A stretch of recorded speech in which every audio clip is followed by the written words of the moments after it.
to another edition of the Pace Report. I'm Brian Pace, reporting live here at the Flatiron Room here in New York City.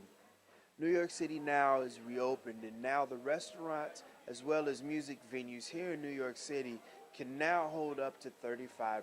And tonight here at the Flatiron Room, I'm honored to interview and profile a vocalist and bassist who hails from Vancouver, British Columbia, by the name of Brandi Disterheft. Now, Brandi has been a dynamic musician here on the jazz scene, both here and abroad. In fact, her current album is a trio recording featuring the legendary George Coleman entitled Surfboard. Now, this album is paying homage to the great bossa nova composer Antonio Carlos Jobim, as well as this album you're going to hear a lot of her original compositions as well as her stretching out vocally. Now, this lady has played and studied with the great Ron Carter as well as Vincent Herring, just to name the endless few. Tonight we sit down and we break bread about this recording. We talk about her Canadian upbringing, as well as talk about some of her musical influences and also her role as a band leader.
Brandi Disterheft, thank you for doing this. This is one of the first segments that I have produced since last year, and this is because the city has been shut down. The city is now open. You're here at the Flatiron Room, and Anthony Wanzi, you guys were dynamic up there. your brand new record. This is outstanding. Thank you. Thank you for having me. Thanks for listening. Oh, listening. This is what we do and what I do. You know, this is different because you have two elder statesmen on your recording. You have George Coleman, who, in my opinion, is one of the most criminally underrated tenor saxophonists. Why did you decide to make him part of this trio project? Well, I was hearing him live, and of course I heard him as a youngster growing up on record, and then hearing him live was sort of a whole different ball game, because you can see the musicians around him, and you can see him changing keys, and you can see him going through all the substitute changes, and sort of that old Memphis bandstand mentality. And he has the biggest, robust sound with all the, virtuoso chops, yet this completely relaxed, like elder gentleman feeling. So to me, that's sort of the ultimate sound. And, bringing it to the trio setting, you're going back to these great ensembles of the 50s and 60s, and you being a newbie or youngster, you had to adapt really, really hard with how not only he plays, but also your drummer as well, who's also another elder statesman in the game. Yeah, Portinho, they call him the definitive Brazilian drummer, or the James Brown of the Brazilian funk samba. He has this forward motion, and he really took me under his wing when I first started playing with him about 10 years ago, and he was very sweet about it, like, Brandi, listen to this, or Brandi, try this. So he almost molded me into a Brazilian bass player. I'm going to ask you, you're from Vancouver, and you coming to America, what were some of the things that you had to do as a musician to mold yourself, not only into this idiom called American roots music by way of jazz, but also adapting to some of the elder statesmen that groomed you?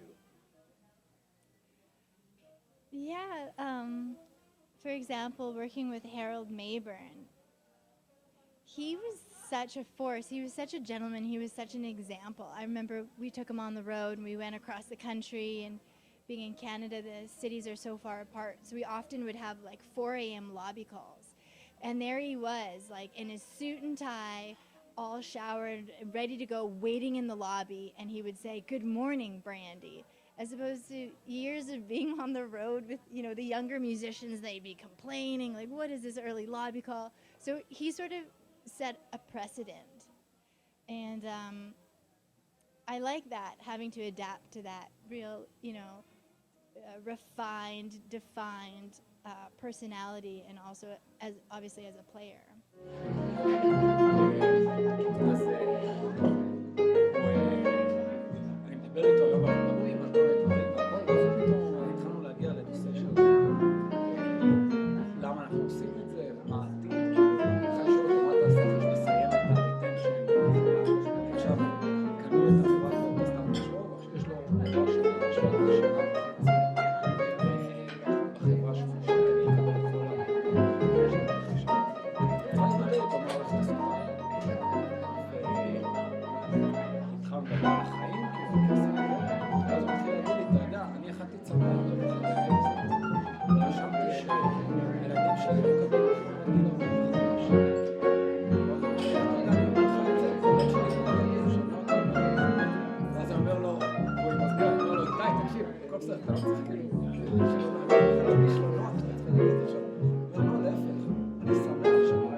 one of your first missions was to learn and study under a.k.a. jazz master Ron Carter. Yes, Mr. Carter.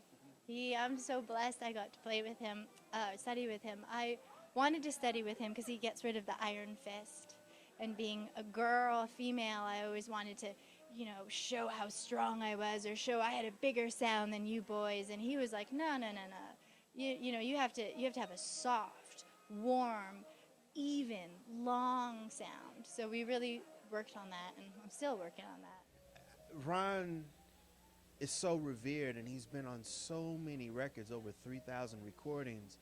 I think one of the most important things, tying back to one of the questions I asked you earlier, was his ability to adapt. He's played the electric bass, which he detests, but he had to do it, one, because he had to pay the bills, but two, there were musicians and sessions where it called for him to stretch himself a little bit. How has his lessons imported all of that into how you play and how you compose? And how I compose? Well,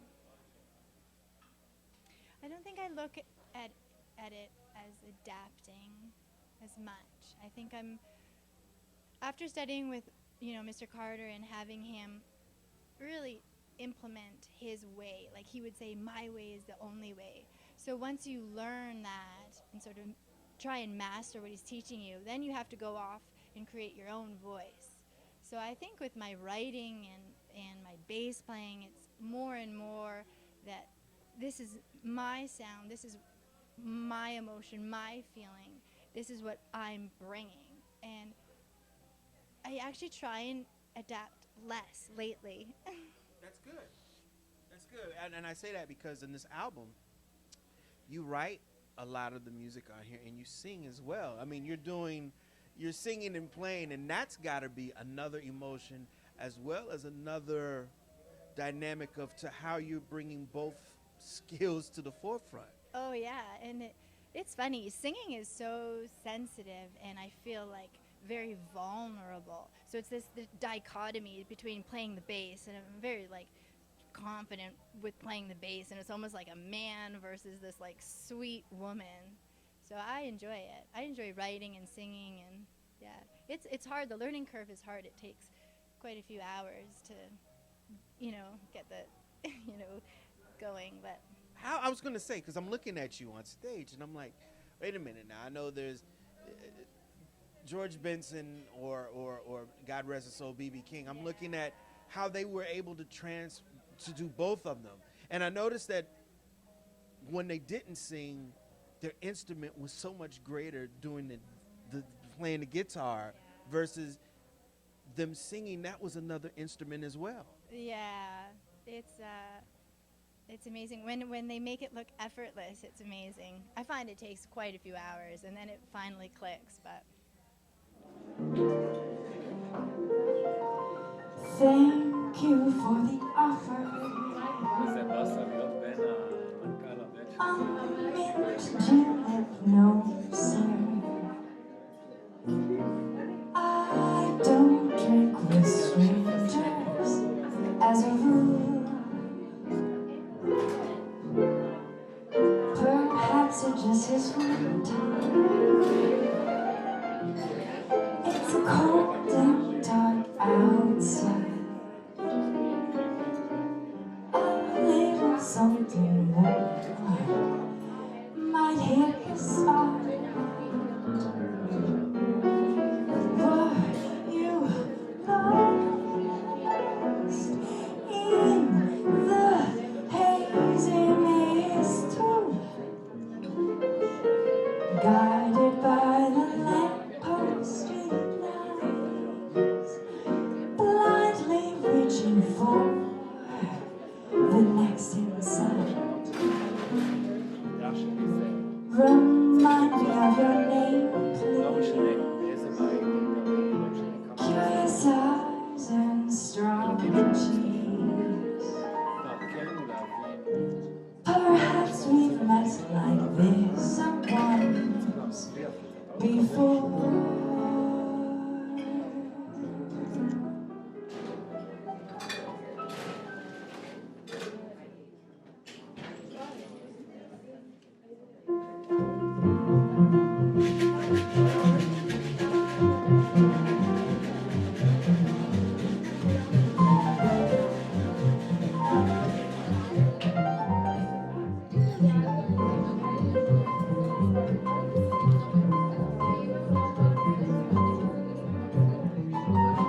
some of your musical influences?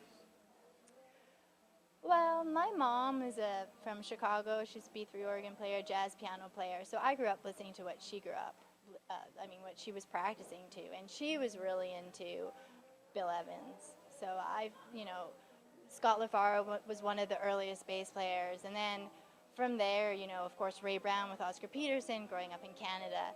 And then I really got into like Monk with like Larry Gales with his like walking bass solos. And of course, all the Ellington. Jimmy Blanton that to me is like the most modern bass playing and full sound. And I was just checking out Butch Warren. I mean, there's such a list. Sam Jones was a really big figure, and still to this day, because he had such a warm, huge, full sound. When you think of Sam Jones, I always think of Cannonball Adderley. And I always think of Oscar Peterson because he replaced Ray Brown, I believe, after. Yeah, there was that short stint, right? And some people say that those are his greatest records. Yeah, and he's a great composer, Sam Jones. And Sam Jones wrote Cannonball's iconic Unit 7. Yeah, Unit 7. Brandi, what is the thing that you tell musicians who are seeing you and they want to move to New York? What are some of the things that you would tell them to do as far as one studying and practicing, as well as composing, as well as performing on the band stage? Because you're coming from Vancouver, it's a long way away, but you are really fulfilling and living out your dream. Yeah, absolutely. I would say come as soon as you can. It's a very warm, welcoming scene, and there's so many pockets. There's always room to grow and meet new people and explore new music. I think that's part of the excitement. And of course, if you want to work, you have to know a lot of tunes, so you would have to learn your tunes. And also need to ask you, too, about your role as a band leader, because, now you have to write music for musicians to understand your musical vision, as well as travel, as well as going into the studio record. I mean, that is a big feat also. Yeah, I know with my first record it did really well, and we were touring a lot. And I remember, the band members or certain musicians, after the gig, they would be at the bar and you'd relax, and I'd be like, no, I'm going to go home, I'm going to email people, I'm going to call people, I'm going to book people, get this going, And I think that's really exciting. It's a constant forward motion, pushing, being like a squeaky wheel. And I've gone in shifts where I really go back and just practice, and I don't want to be a band leader, and then it clicks and you're like, okay, let's do this. Let's, dig in. I think right now I'm in a phase where let's do this. Let's be aggressive. Let's tour. How has COVID, being the fact the city is shut down, and the venues are closed, and the jazz scene is pretty much kind of at a minuscule right now. How does this last year help or hurt you as a musician? Oh, yeah, it completely helped. As a bass player in New York, you're working every single night. So, it just gave me a lot more time to write, to practice, stuff on my bucket list that I always just wanted to delve into. We had a session with Anthony Wanzi where we were writing every week, so bringing tunes in, and then he made a record, so that was great. I mean, I've loved it. I have a little bit of anxiety when we go back, we're back in the thick of it, but I've loved the break. How did you and Anthony meet? Because, you guys been playing for quite a while.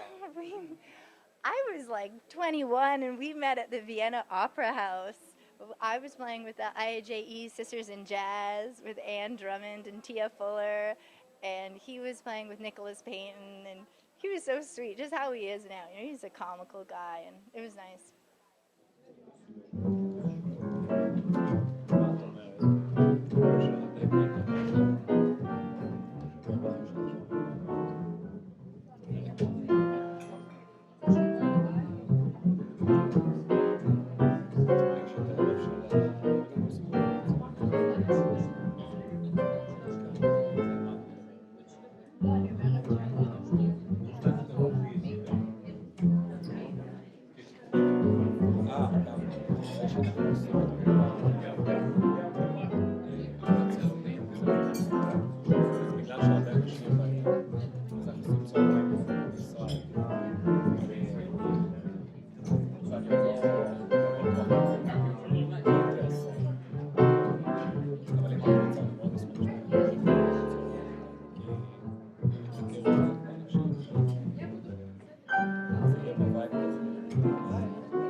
New York and being mentored by the great Ron Carter, Vincent Herring also has a very important part of your life, because when you came, he gave you your first opportunity to really play and get exposure here in the city. Yeah, Vincent Herring's a force. We made a few records together on Smoke Sessions Records, and we got to play with a lot of great drummers. He hires wonderful people, and Cyrus was on a record, and so that was great. It was nice when, you know, someone that you look up to gives you that chance. You know, that's what you're waiting for. You're just waiting for that chance. So we were playing a lot of sessions. You know, you had sessions at his house, and then, you know, finally it blossomed into the band. How is the music scene, the jazz music scene in Canada versus here in the United States? Yeah, Canada has a lot of pockets of wonderful musicians and different free scenes to improvised music to original music, and tremendous players. But here you have the history. Here you have like Mr. Carter. You have George Coleman. It's just like the source. So it just gets passed down directly. And you can obviously go and talk to them and mentor with them and be around that. So I think it's just like a faster, more direct approach of like learning the real music. How has your native country been receptive to you? Because you're a Juno award winner, which is the equivalent, that's the Canadians' version of the Grammy. Yeah. Yeah, they've supported me always, so I've been lucky about that. I think because I established myself a bit before I left, so it's very nice to have support back home.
Brandi Disterheft, what does jazz music mean to you? Jazz music is this overpowering, infectious, danceable music that inspires people around us and that I'm blessed enough to try and share with other people. That'll do it again for another edition of the Pace Report, reporting live here at the Flatiron Room here in New York City. I'd like to personally congratulate and thank the talented Brandi Disterheft for her time. Make sure you go out and support her current record, Surfboard, featuring the great George Coleman, which is now available on Just in Time Records. You can buy it on Amazon.com, Google Play, Apple Music, as well as CD Baby. Also, people, please like, share, and subscribe to these videos here on YouTube, Vimeo, as well as Facebook. Also, please visit my website, thepacereport.com, for my weekly column, as well as my past segments. Until next time, remember, if it's in the groove, it'll make you move. Till next time, peace.